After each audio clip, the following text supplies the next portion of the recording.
Hello ladies and gentlemen, I am Grand Cat and welcome back to another Grand Cat review. In the previous little review we looked at the lovely Master Splinter, but we have finished reviewing him, so he shall now go over to the side. And we shall now start looking at the mad scientist, Baxter Stockman. So I did look up the name of the plant, it's called the Doku plant. There is a kind of plant called the Doku plant, but it's called Doku something or other. So there isn't a real Doku plant that's, incredibly poisonous to humans. Of course, we have the super pan-dimensional computer, Z. We have the little hamster, Michelangelo. We have Shredder as the fly, and we have the, I think it's called the transmutation gun? Something or other. But basically, it turns people into whatever Baxter Stockman wants them to be turned into. Turns them into different weapons, or different weapons? No, different animals. That's what I was trying to say. It is a weapon. That is correct. So, let's look at the accessories first. We have our nail clippers. We're going to just cut some of these open and see exactly what we have. So, I feel like this is going to be a shorter review than what Master Splinter was, but I think Master Splinter was quite a good little review. It's well worth checking out. We're just going to get the little pincers up here into the top corner and just remove this little bit here. For anyone that's new to the channel, I show the entire unboxing. We don't skip out, we don't jump cut away, at least I try not to, so that you can see all the pain, grieving and suffering that goes into opening any of these things with all of their wily contraptions to try and stop us good collectors getting into them. So I think we've got it. Okay, maybe we don't. I thought we did. Don't worry guys, don't worry, I've got it. I'm on it.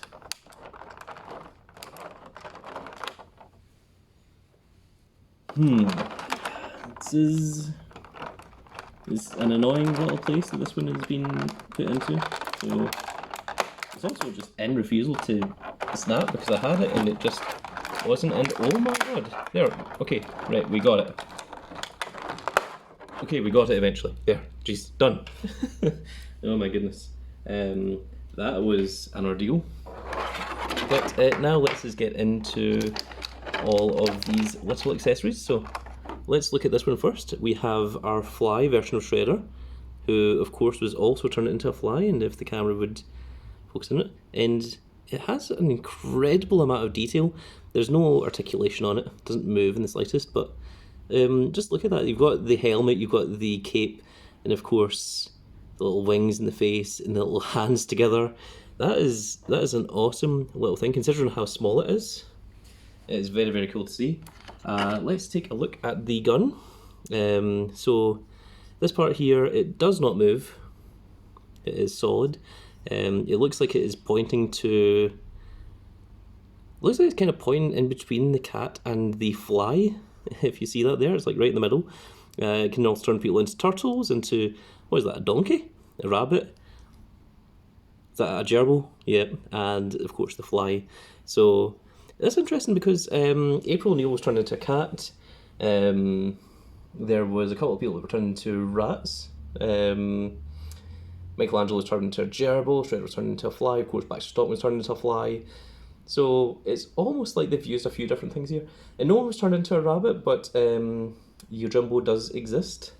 So that, or maybe this is just exactly the way that it looked. In the episode. I mean, that's very, very possible that those are the exact animals that were on there and they're not actually references to anything, so that is very, very possible. There we have the dreaded Doku plant that was given to April O'Neil by a mystery person that had been sent by Shredder, of course.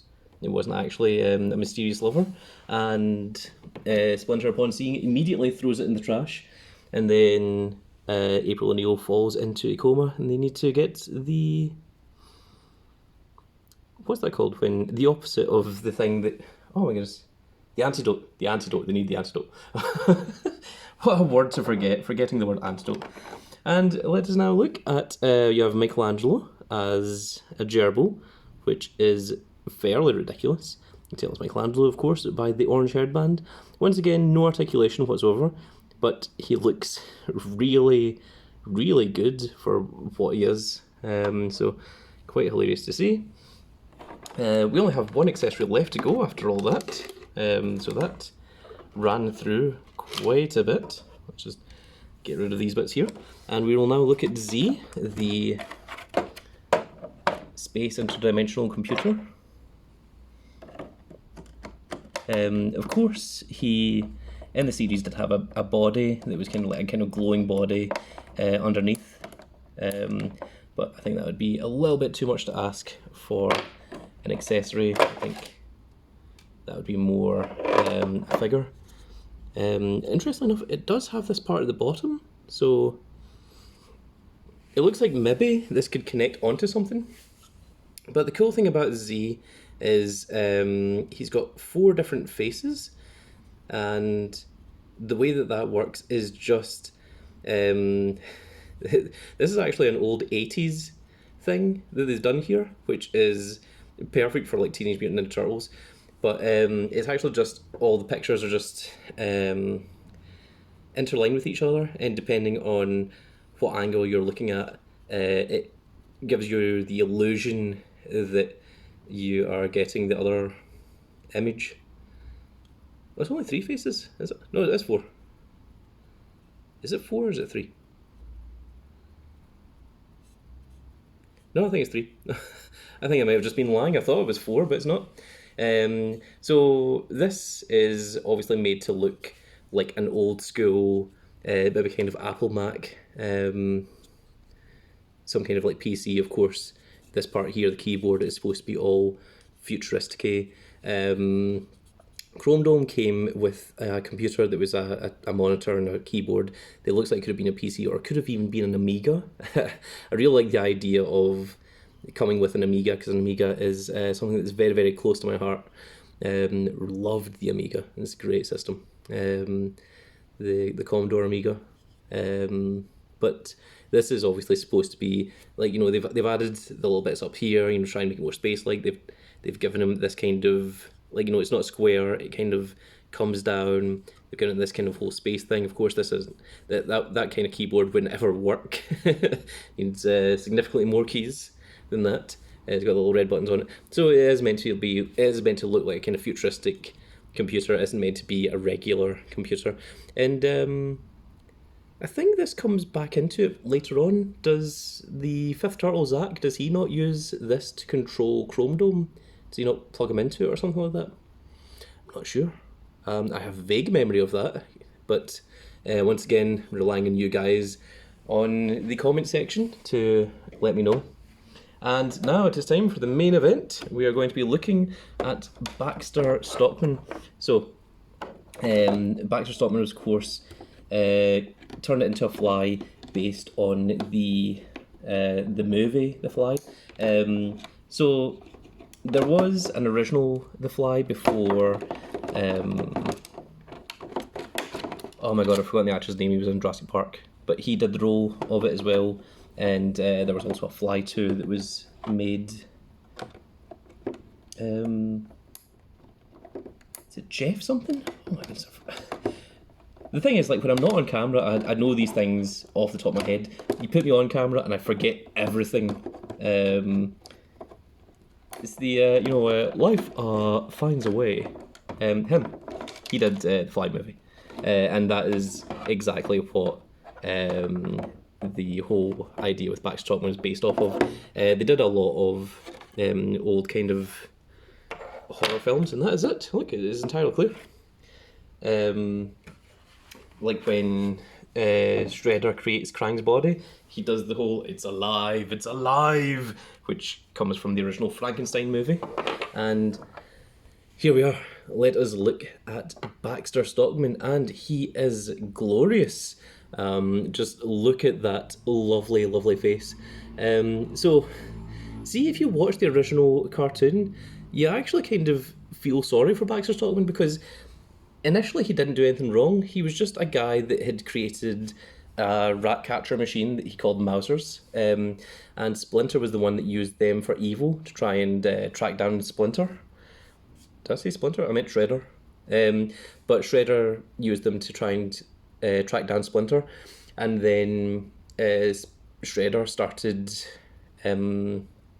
so the Turtles found out the guy who created the Mousers, which was, of course, Baxter, and they threatened him. And Baxter doesn't want to sell out his financer, who was Shredder.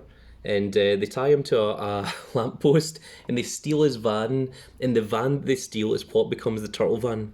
And later on, they steal more of his technology, and they turn, like Donatello turns that into the Turtle Blimp. So they just go around stealing his stuff. And the thing is, he wasn't originally a criminal, but because he starts going around telling people, I think he gets arrested.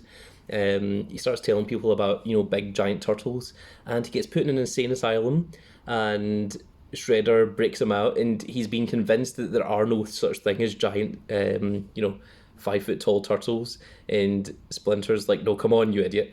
And he creates a contraption based off of construction work machinery, and when he sees the turtles again, like, he's completely demented. He's like, giant turtles, big green giant talking turtles, something like that.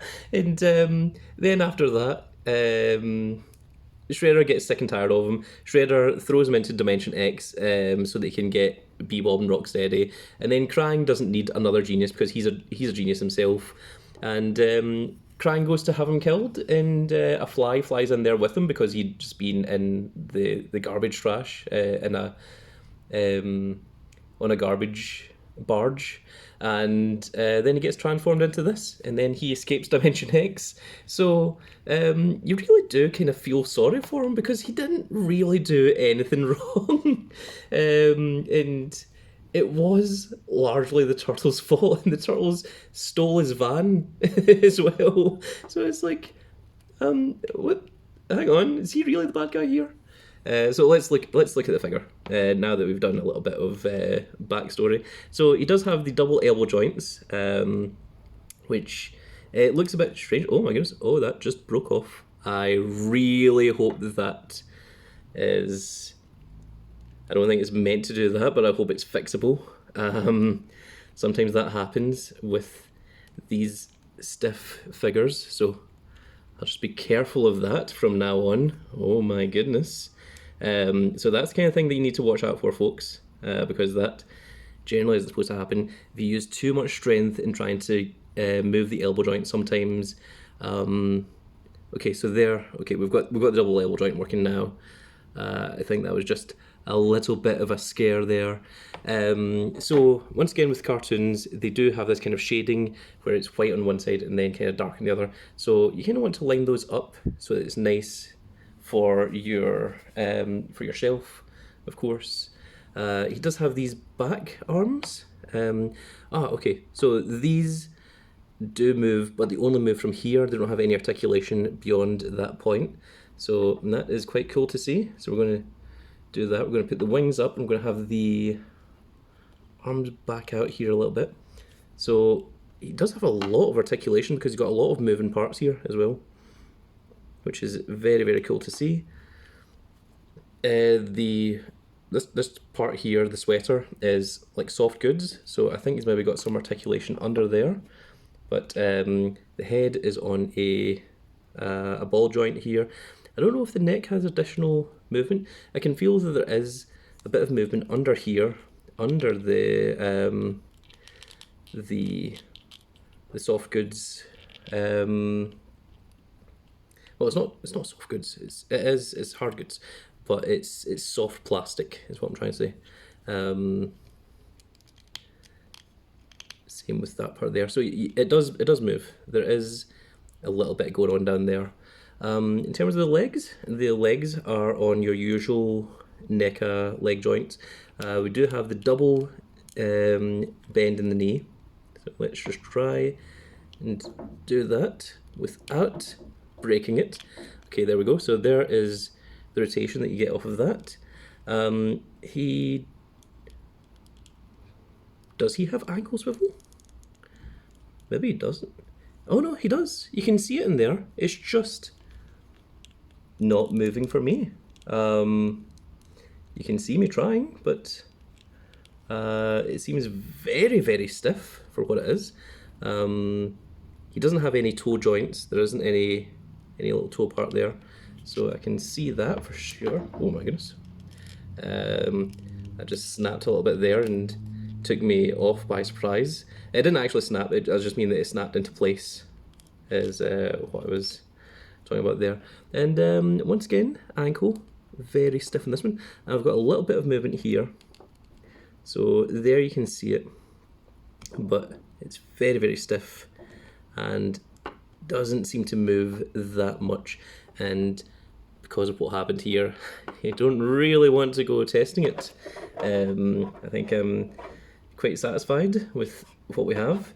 So what pose are we going to put Baxter in here? I think we're going to, let's see his alternate hands, because that is another thing that we have to look at. I've got an idea for what I want to do with him, but I don't know if I'm going to be able to. So we have a trigger finger gun, which we are absolutely going to be using, because he is definitely going to hold his gun. That is the trigger finger gun for the other hand. We have a open grip hand. He doesn't have a pointing hand. Dang, I was hoping for a pointing hand.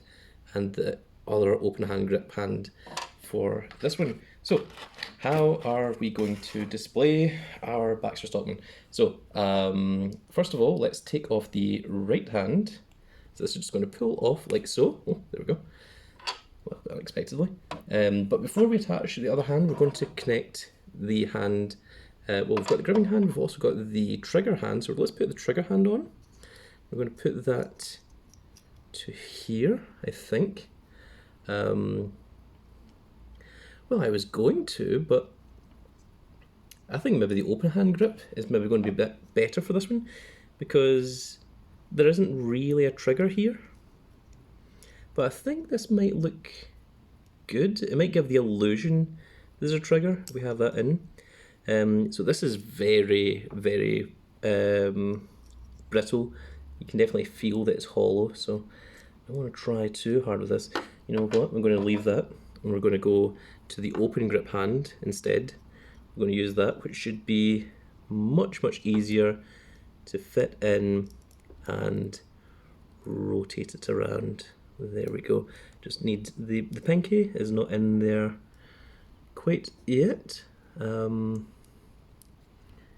So there we go, we have the pinky in, and there with it rotated around, we have the hand on the trans modifier. So let's click that back into place. I think I've called that gun like 6 different names, so you'll have to forgive me. I don't remember its actual name, but we are going to hold the gun up. We're going to do a little double bend in the elbow here. There's only one bend there, and we're not going to make it too much. Unfortunately, his arms are a little bit short, a little bit stubby, so yeah, okay, so if we do something like that, I would like to extend it out just a little bit more, maybe have it something like so. There we are, and just do that. And there we are. So the second hand, I would not mind if we had a pointing hand, you know, to do something like this, but fortunately we don't really have something that's quite like that. Could we get away with using something like this? Would that work? Don't know. I don't know if there's any other accessories that I'd like him to hold. We do have this gun that came with Splinter, but I don't know if it really fits Baxter. This one certainly does, but I'm not sure what to do with the other hand. Not unless we change it around and we have Baxter aiming the gun. That might look cool. So let's try doing that. Sometimes I'll change my mind on how I want these figures to look based on what I'm given. So This is one of those times, so let's rotate the gun around. We want to bring the shoulder down, bring the gun up a little bit so that it's more in line with the face. We want to rotate the wrist just a little bit, like so, and then maybe have this hand either up like this or down like that. I think that actually looks a little bit better for Baxter. And then if we maybe have this, I don't know whether you would call it an arm, but have that one up, have this wing across like that, and do something like that. I think that looks kind of cool. And then just move it up a little bit. And there we go. And there is our glorious Baxter Stockman. Can I rotate the head just a little bit? Move it up. There we go. Something like that. There, that looks just about perfect. Just a little bit off. Oh my goodness. I am such a perfectionist. There. That is us. Okay, so one last thing before we finish up. I'm going to show you our lovely figures one last time. And the little rotation gimmick. We need to just move the camera up just a tiny bit. I'm going to put a splinter on the other side, and there we go. There is the lovely two set of Master Splinter and Baxter Stockman. So, I really hope you all enjoyed this little review. If you did enjoy it, please give us a like, share and subscribe, and if you are subscribed, make sure you click that little notification icon so you can see when more of these videos go up. And once again, thank you all for watching these little unboxing reviews. If you enjoy them, we do have an entire playlist of TMNT unboxing reviews, so check that out by clicking on the Grand Cat name and just go into the playlist. You will see it right there. And with that said, folks, that's going to be the end of this video. I hope you all enjoyed, and we will see you all in the next video. Goodbye, everybody.